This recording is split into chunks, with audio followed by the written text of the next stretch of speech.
nagaa galata waaqayyoo jennee akka nuti isa galateeffannuudhaaf waaqayyo waaqni keenya fayyisaan keenya qorichi keenya Yesuus Kiristoos sa'aatii kanaaf yeroo kana nu kenne akka nuti isa galateeffannu kan nu taasise maqaan isaa kan galateeffameef kan ulfaate nuuf haa ta'u. Sababii fayyina keenyaa kan taate gugee garraamii qulqulleettii qulqullootaaf buleettii ergamootaaf baaboo gannataa kan taate garraamummaa Abeel kan itti fakkeeffamu Saragallaa Binaadam Sanqoo Daawitii Looroon Maariyaam uumaadhaa gaditti uumama jiran hundumaa gararraatti kabajniif ulfinni haadha keenya Looroo Maariyaamiidhaaf haa ta'u. Akka eeyyama waaqayyootiin ta'ee dubbii sagalee waaqayyoodhaa haga waaqayyoon nuuf ayyame daqiiqaa muraasaa wajjiniin baranna. Mata duree taasisuudhaan kan nuti wajjin barannu wangeelaa ogeessichi Dooktorichi Luqaas kan barreesse boqonnaa 24 lakkoofsa 29 gubbaa irratti jecha barraa'ee jirudha. Sagaleen kunis akkas jedha. Dukkanaa'eeraatii nu waliin bulii kan jedhu ta'a. Dukkanaa'eeraatii nu waliin bulii kan jedhu ta'a.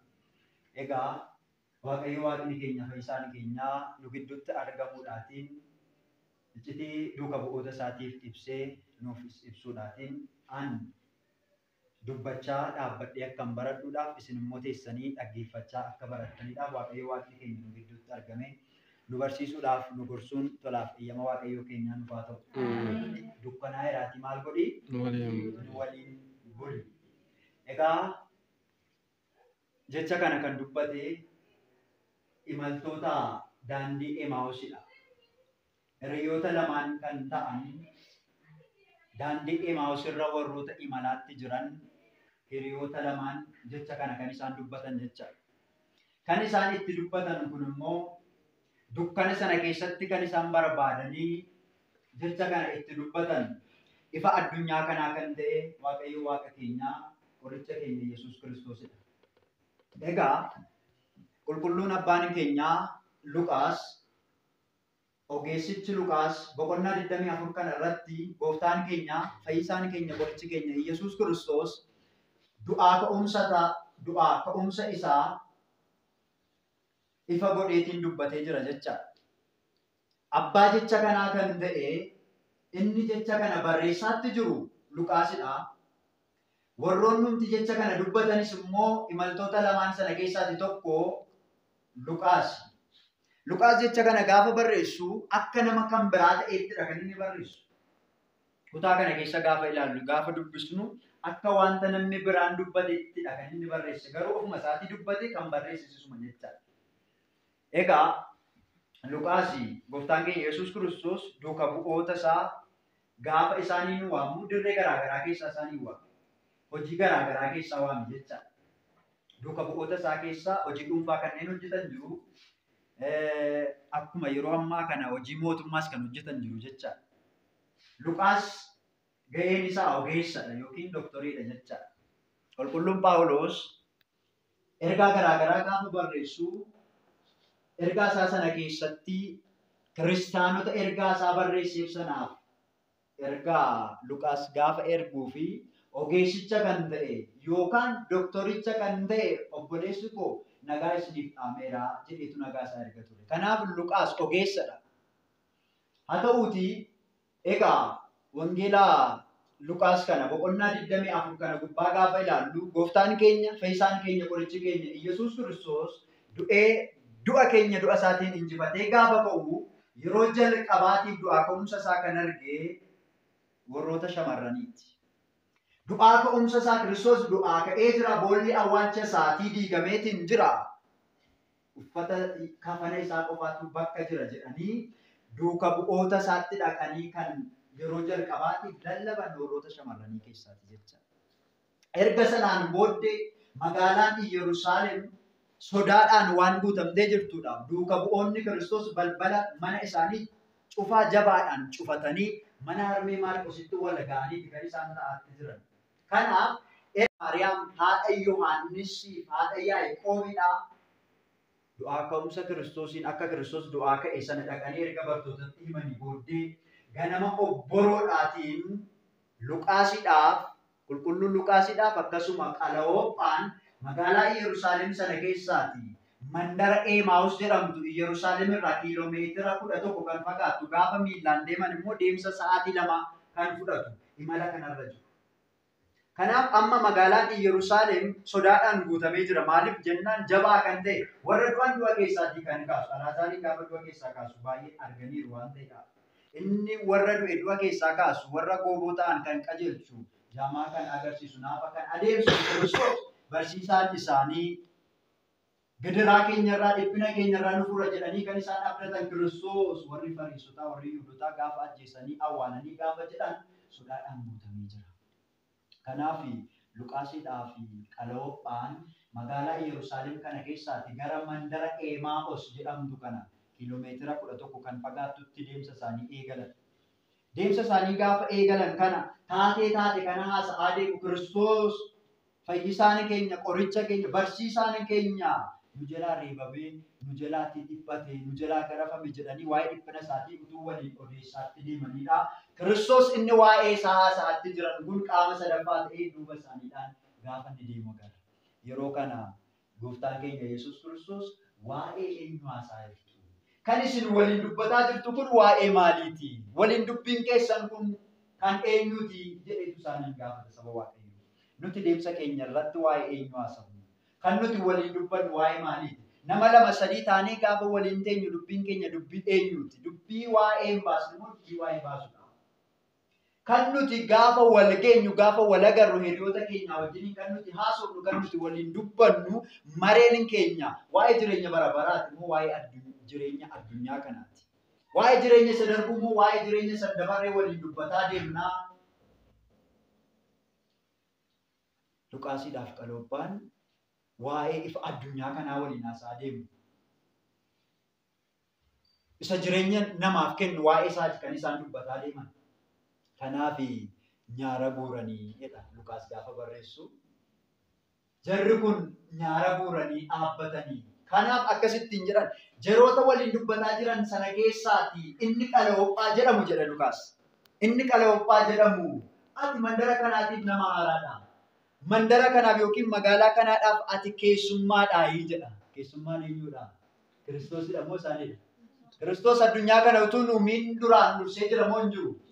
Samiif lafa kana utuu nuumiin Kiristoos ofii isaatii jira waaqummaa isaatii. Inni alfaadhaaf oomeegaadha. Barri kan isaaf hin lakkaawwamne. Bara akkasii jalqabame bara akkasii xumurama kan ittiin hin jedhamne. Baras dabarsee ofii isaatii kan jiraatu Kiristoos ati mandara kanaaf keessummaadhaayi hin jedhan. Keessummaan isaanii ture saba Waaqayyoo. Keessummaan isaanii mandara sanaaf. Mandara sanatti reefuu kan dhalate, mandara sanatti dhalatanii kan guddatan isaanii. Inni garuu mandaruma sanaaf iyyuu abbaa kan ta'edha. Mandaruma sana kan uume, kan kalaqe isadha. Kanaaf ati mandara kanaaf keessummaadhaayi jedhanii isa gaafatan.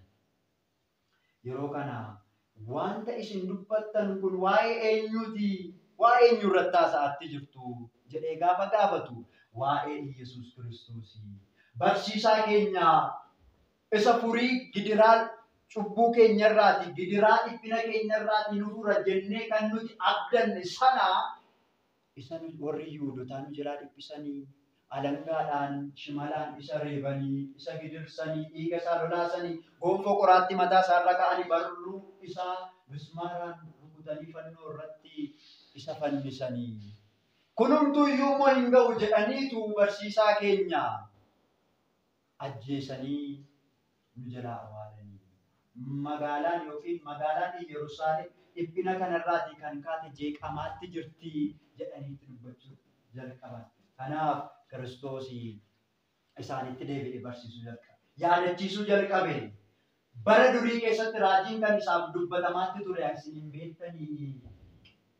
Addunyaa kanarra gaafa jiraataatti ture duuka bu'oonni isaa isatti argamanii gamoo mana qulqullummaadhaa gaafa isatti agarsiisanii jedhan. Barsiisaa ilaalimee gamoo mana amantaa kanaadha yookiin mana qulqullummaa kanaa ilaali hin bareedu ittiin jedhan.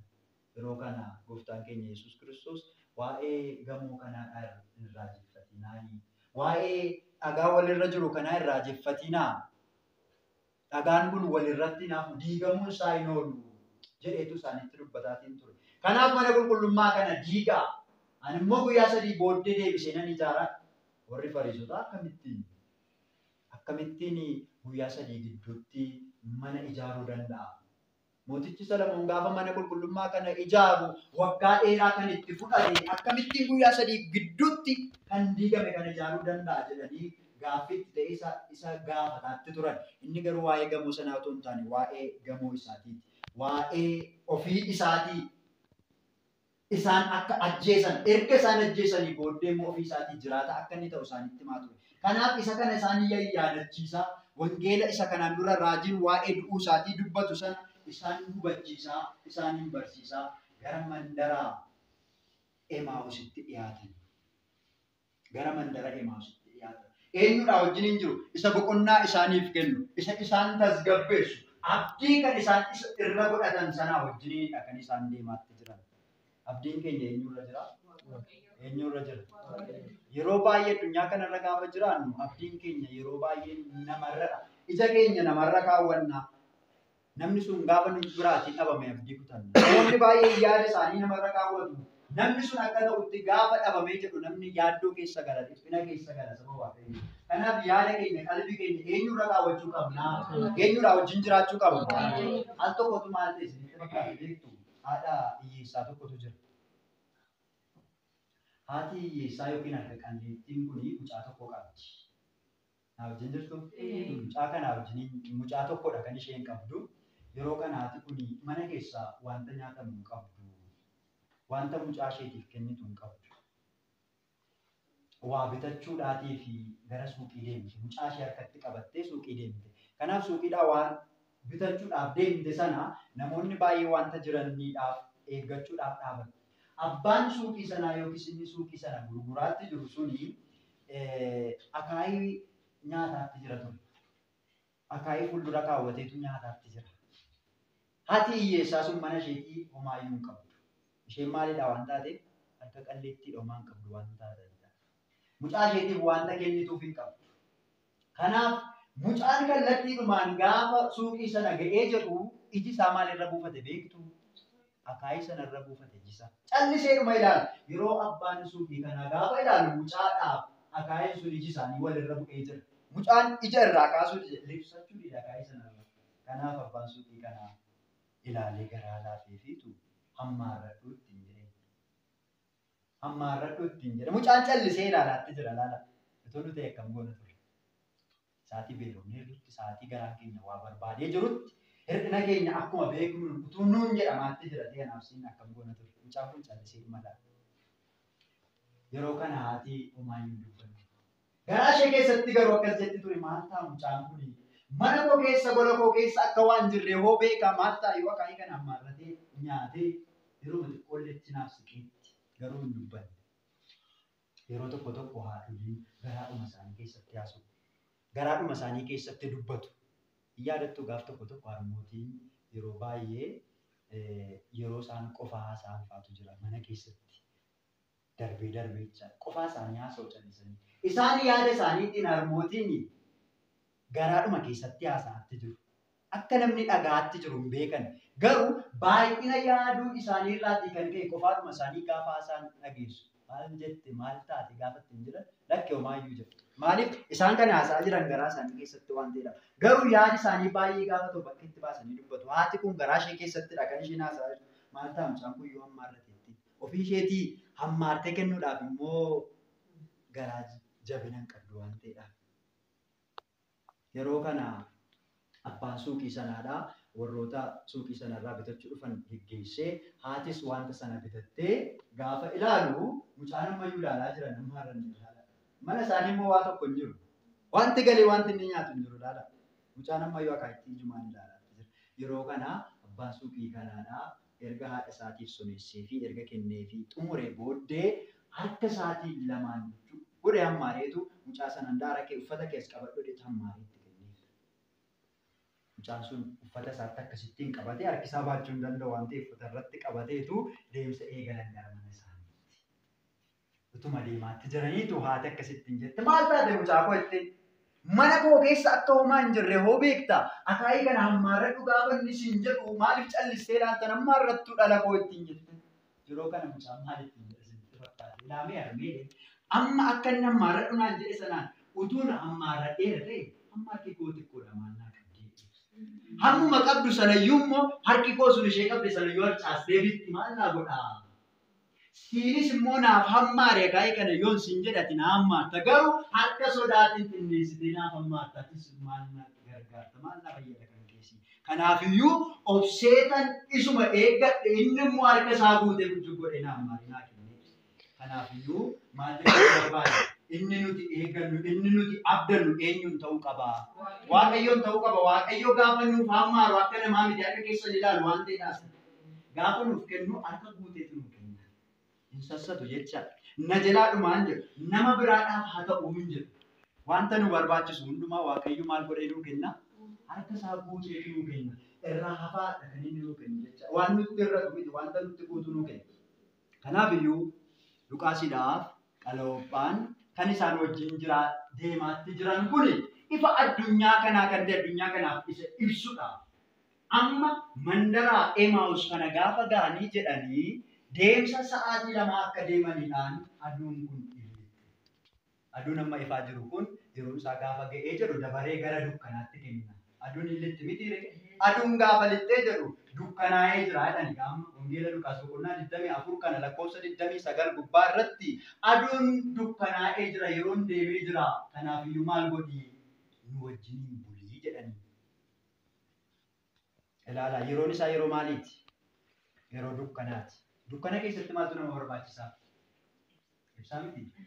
Gaafa dukkanaa'ummaa mana keessaa ibsaan harka namaa waan jirtu yoo badde maleessa namni maal godha? Ibsaa ibsata miti. Dukkana keessatti kan nama barbaachisu ibsaa. Saba Waaqayyo amma aduutu baatti jiraaf maleessa yeroon isaa yeroo dukkanaati. Yeroo dukkanaa keessa jirra, yeroo ulfaataa keessa jirra, yeroo yaaddoo keessa jirra. Miidiyaa garaagaraatiin bakka garaagaraatti sooshaal miidiyaa garaagaraa gaafa ilaallu waan nama yaaddessu, waan nama sodaachisu waan baay'ee dhageenya. Yeroon isaa yeroo maaliiti? Yeroo dukkanaati. Dukkana kana keessatti immoo kan nu barbaachisu ifaadha. Ifaa gaafa jennu isa harka namaatiin miti. Isa ganama jiraatee galgala badu miti. Ifaan ifa isa dhaamne ifaa addunyaa kanaa kan ta'e gooftaa keenya Yesuus Kiristoos. Addunyaa kanaaf al tokkicha isa ifa kennu jecha. Kanaaf amma Luqaasiidhaaf Qala'oophaan egaa Kiristoosiidhaan utuu hin beekin amma isaan waaqummaa isaan beekan. Kiristoosiin akka inni ta'e hin barre isaan ammayyuu iji isaanii hafuuraadhaan golgameetiin jira. Kanaaf garuu isaan utuu hin beekin Kiristoosiin gara mana isaaniitti waammataatti jiru. Manni isaanii keessi dukkanadha bara. Garuu kan isaan waamaa jiran sun ifadha. Nuti saba Waaqayyo addunyaa kanarra gaafa jiraannu gara laphee keenyaatti ifa kana waammachuu nurra jiraata. Gara mana keenyaatti ifa addunyaa kana kan ta'e Kiristoosiin gara mana keenyaatti, gara jiruu keenyaatti, gara jireenya keenyaatti, gara karoora keenyaatti Kiristoosiin waammachuutu nurra jiraata jecha. Gooftaan keenya Yesuus Kiristoos balbala isaanii dura ga'eetu akka wanta darbaatti jiruudhaan miila isaa fudhate yookiin ni tarkaanfatee isaanin garuu gara mana isaaniitti fudhatanii galuudhaatiif isa dirqisiisan. Dukkanaa'eera kanaan booddeen deemiin aduun lixxeetti nu wajjin hin bulii gaafa ittiin jedhan tole jedheetu mana isaaniitti seene. Gara mana isaaniitti gaafa seenee jedhu wanta nyaatamu, wanta dhugamu erga fidanii booddee eebbisee erga eebbifamee booddee gooftaan keenya Yesuus Kiristoos gaafa isaan jalaatii dhokatee jedhu isaan iji hafuura isaanii isaaniif baname Kiristoos isa isaan waa'ee isaa dubbataa turan sana akka ta'e yaadatanii jedha. Erga yaadatanii booddee isaan ofirra deebi'an gara mandaraa magaalaa Yerusaalemitti deebi'an bartoota bukkee deeman. Duraan gaafa waa'ee isaatti himaa turanii dubartoonni tokko jedhan nu keessaa dubartoonni warri kaanii inni barsiisaan keenya du'a keessaa ka'eera iddoo itti awwaalame sana hin jiru jedhanii dhufanii nutti himanii halkaniin. Nuti garuu waanuma akka abjuu wayii nutti ta'e waanuma ekeraa argaatti jirru wayii nutti fakkaate amanuu dadhabne. Kanaatiif nu keessaa jarri tokko Phexrosiidhaaf Yohaannis halkan sanaan ka'anii iddoo boolla awwaalcha isaatii sana gaafa deeman dhugumayyuu boolla awwaalcha isaatii banamee jiraatu arganii. Kanaaf abjuu keessa jirra jedhanii itti himanii turan. Kanaaf immoo du'aa ka'umsa isaa isa lammaffaa ragaa bahuudhaaf Luqaasiidhaaf Qala'oophaan gara Yerusaalemitti deebi'anii Kiristoos akka inni dhugaa bahisanii himan jecha. Kanaaf yoo amma kaayyoon barnoota keenyaadhaa yookiis mata dureen keenya yeroon isaa dukkanaa'eeraatii nu wajjin bulii kan jedhudha. Kanaaf amma addunyaa kanarra gaafa jiraannu saboottan Waaqayyoo yeroon isaa kun yeroo dukkanaati waan ta'eedhaatiif yeroo kanatti yeroo itti ifaan nu barbaachisudha. Ifaan nu barbaachisu kun immoo isa harka namaa keessa jiru miti jecha. Ifaa isa ilaallu kana otoo hin taane harka namaa keessa isa jiru otoo hin taane halkaniif guyyaa isa jireenya keenya ibsuu danda'u. Karoorri keenya isa nuuf ibsuu danda'u. Baanee galuu keenyaatiif isa ifa nuuf ta'uu danda'u.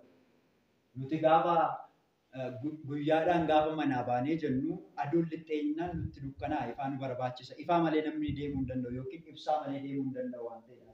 Gooftaan keenya Yesuus Kiristoos garuu guyyaas halkanis ifa nuu ta'ee kan nu geggeessuu danda'udha. Kanaafidha wangeela Yohaannis gubbaa irratti ani ifa addunyaa kanaati jedha.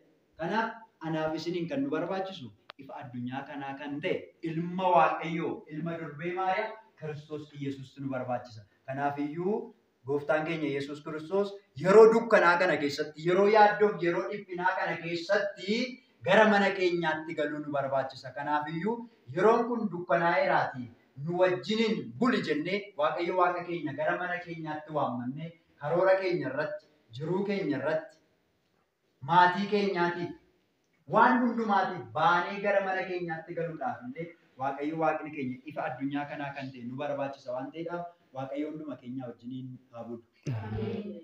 Jireenya keenyaaf karoora keenya hundumaa keessatti inni yoo jiraate inni nutti dukkanaa'ee jiru ifaa nuu ta'a. Maaliif jennaan inni ifa addunyaa waan ta'eedhaaf dukkanni isa golguu hin danda'u. Anaaf isiniin dukkana ishee xiqqoo sa'aatii 12 ishee galgalaatu nu daangessa miti. Gooftaa keenya Yesuus Kiristoosiin garuu inni daangessuu hin danda'u. Dukkanicha keessa dhaabanneetu wanti hundumtuudhaan ifa nuuf ta'a waan ta'eedhaatiif kanaaf yeroo dukkanaa'e kanatti Kiristoos nu wajjiniin gara mana keenyaa, gara laphee keenyaa, gara hojii keenyaa, gara karoora keenyaa, gara maatii keenya hundumaa nu wajjiniin buluun nu wajjin jiraachuun tolaaf eeyyama Waaqayyo keenyaa nuuf haa ta'u. Isa nu barsiise, isa nu gorse, Waaqayyo Waaqni keenya fayyisaan keenya maqaan isaa kan galateeffameef kan ulfaate nuuf haa ta'u.